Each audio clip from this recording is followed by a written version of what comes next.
Hi everyone. So the topic that we are going to start today is acidic cell carcinoma. This is the third lecture of our salivary gland tumor series of oral pathology. Talking about acidic cell carcinoma, this is the third most common malignant epithelial neoplasm.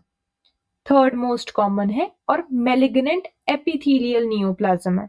It is also known as acinar cell और serous cell adenoma या फिर acinar cell adenocarcinoma. ये एक low grade malignant potential show करेगा. The neoplastic cells, जो भी neoplastic cells होंगे, they would show acinar cell differentiation. इस लाइन का मतलब क्या है? हमें पता है जितने भी हमारे पास नियोप्लास्टिक सेल्स होते हैं उनमें कैपेसिटी होती है कि वो अलग अलग सेल्स को मिमिक कर सके. इस केस में वो हमारे एसिनिक सेल को मिमिक करने की कोशिश करेंगे. और कितने वो सिमिलर दिखेंगे, it would depend upon the differentiation. Well differentiated होंगे, पुअरली डिफरेंशिएटेड होंगे. जो नियोप्लास्टिक सेल्स होंगे वो क्या एक्सप्रेस करते हैं? Acinar cell differentiation. The clinical features of acinic cell carcinoma. सबसे पहले हम बात करते हैं what all are the sites involved. 90 to 95% cases parotid gland को इन्वॉल्व करेंगे. लिप्स भी इन्वॉल्व हो सकते हैं and the buccal mucosa can also be involved. The gender and the age group affected. In case of the gender ज्यादातर females effect होंगी. 3:2 की ratio हम देख सकते हैं यहाँ पर. द एज इफेक्टेड, ऑलमोस्ट एक एवरेज जो उनसी एज ग्रुप इफेक्टेड होगी that would be 44 years. 12% cases दिखे गए हैं जो 20 ईयर्स तक के लोग होते हैं, उनमें भी देखा जाता है एसिनिक सेल कार्सिनोमा. क्लिनिकल प्रेजेंटेशन क्या होती है एसिनिक सेल कार्सिनोमा? ये जो डायग्राम है इसमें हम acinic cell carcinoma on the palate देख सकते हैं. इनकैप्सुलेटेड हो सकता है या लॉब्यूलेटेड हो सकता है, मल्टी नोड्यूलर हो सकता है, मोबाइल या इमोबाइल हो सकता है, and the patient often remains asymptomatic. Histological features. Acinic cell carcinoma is frequently surrounded by a thin capsule which can be composed of cells.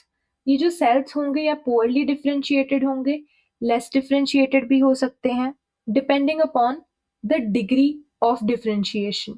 जो नियोप्लास्टिक सेल्स होंगे जो हमने पहले बात करी थी जिनके बारे में, they can differentiate into serous acinar cells या फिर जो डक्टल सेल्स होंगे. दो चीजों में डिफरेंशिएट करते हैं, या तो ये मिमिक कर सकते हैं सेरस एसिनार सेल्स को या फिर जो डक्टल सेल्स प्रेजेंट होंगे. कुछ और हिस्टोलॉजिकल फीचर्स के पॉइंट. ये हमने पढ़ा है कि जो नियोप्लास्टिक सेल्स हैं these are made up of acinar cells और डक्ट सेल्स, राइट. और क्या होगा कि इनमें क्लियर या वैक्यूलेटेड साइटोप्लाज्म भी विजिबल हो सकता है. और कुछ सेल्स हो सकते हैं ऑन्कोसिटिक या फिर हॉबनेल फीचर्स भी शो कर सकते हैं. जो उनसे वेल डिफरेंशिएटेड सेल्स होंगे, वेल डिफरेंशिएटेड सेल्स बिल्कुल अच्छे से मिमिक कर पाएंगे, रिजेंबल कर पाएंगे किनको? नॉर्मल एसिनार सेल्स को.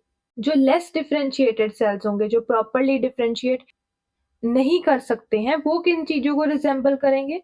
एम्ब्रियोनिक डक्ट को रिजेंबल कर सकते हैं या फिर इमेच्योर एसिनार सेल्स को रिजेंबल कर सकते हैं. The types of growth pattern that can be seen. Solid growth pattern दिख सकता है हिस्टोलॉजिकल फीचर्स के अंदर, पैपिलरी सिस्टिक, फॉलिकुलर या माइक्रोसिस्टिक. अब ये जो भी पैटर्न प्रेजेंट होगा एक हिस्टोलॉजिकल फीचर के अंदर, इनमें से एक पैटर्न प्रीडोमिनेट करेगा हमेशा. मतलब सारी चीजें प्रेजेंट हो सकती हैं बट इन केस एग्जांपल के तौर पे अगर सारे पैटर्न प्रेजेंट है उसमें से भी एक पैटर्न, फॉर एग्जांपल माइक्रोसिस्टिक जो होगा वो ज्यादा प्रेजेंट होगा. मोस्ट कैरेक्टरिस्टिक सेल्स जो उनसे होंगे वो किन के फीचर्स को रिजेंबल करेंगे? सेरस एसिनार सेल्स के फीचर को रिजेंबल कर रहे होंगे. The last point in case of histological features, abundant granular basophilic cytoplasm देखने को मिलेगा. Round and darkly stained eccentric nucleus, we can see, यहाँ पे हम देख सकते हैं round and darkly stained eccentric nucleus. The treatment preferred, most cases के अंदर सर्जिकल ट्रीटमेंट प्रेफर किया जाता है. कुछ केसेस के अंदर लिम्फ नोड डाइसेक्शन हो सकती है, that also in the presence of clinical involvement, not a routine procedure. So, with this, we have completed this third topic of salivary gland tumor of oral pathology series. Make sure to subscribe to the channel and click on the bell icon so that you get notified whenever the new video would drop. Thank you.